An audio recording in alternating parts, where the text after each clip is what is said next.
just recently I had a set of monitors that I was using a sub with in a room, and it was very frustrating to send people references that were almost unlistenable because of how dominating the bass was, or how under-dominating it was when I would be like, oh, the sub needs to be turned down or up. So when I got the T7Vs, I was like, ditch the sub, I'm putting them away, I'm just gonna work without them. And I plugged them up and it was like, okay, that's shocking how clear that is. You know, I've worked on a lot of the speakers that are kind of like the what people come into the studio world with, and I got these and it was just like, these have the really crucial components that those do not have that are really exciting. And it just sounded like I could hear the normal, natural experience of all my favorite reference mixes and of my stuff. It has the punch of the kick in my chest. It has the high end that's just like right where it needs to be. It's not crazy, sharp and just hyped, and it's not dull. I had some like fairly expensive monitors recently that I was really excited about that I got, and the high end was just like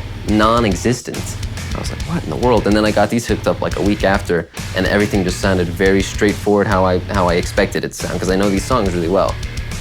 A lot of this stuff is cinematic. Even in the video game world, I use the word cinematic because it's theatrical and it's grand. So I really want to hear it the whole time like that. I don't like to compose without feeling like I'm listening like as I was playing a video game or something like that. All the gear is for is to be like a ghost in the background so that your writing process is extremely congruent. So I really love these speakers from the standpoint that they sound so like comfortable that I stop thinking about them at a certain point, and they don't fatigue me at all. So it's like I get so much more done from that standpoint.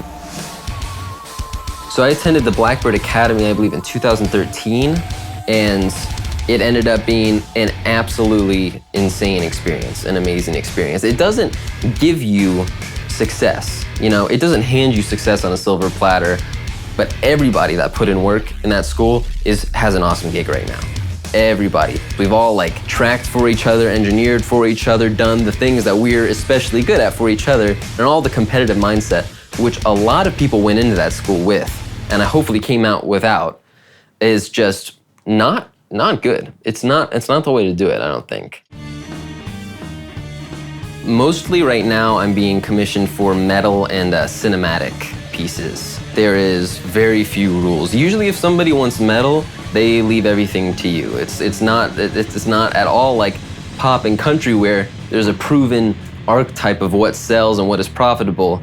Weirdness and surprise is the appeal of things like metal, jazz, classical and stuff like that, you know. I'm trying to, you know, integrate as much hardware into my process as possible because there is something just philosophical about it that it results in ideas that you couldn't have fathomed otherwise. Music is always a balance of repetition and unpredictability that is especially highlighted in these kind of extreme genres that only a certain amount of people in the world like.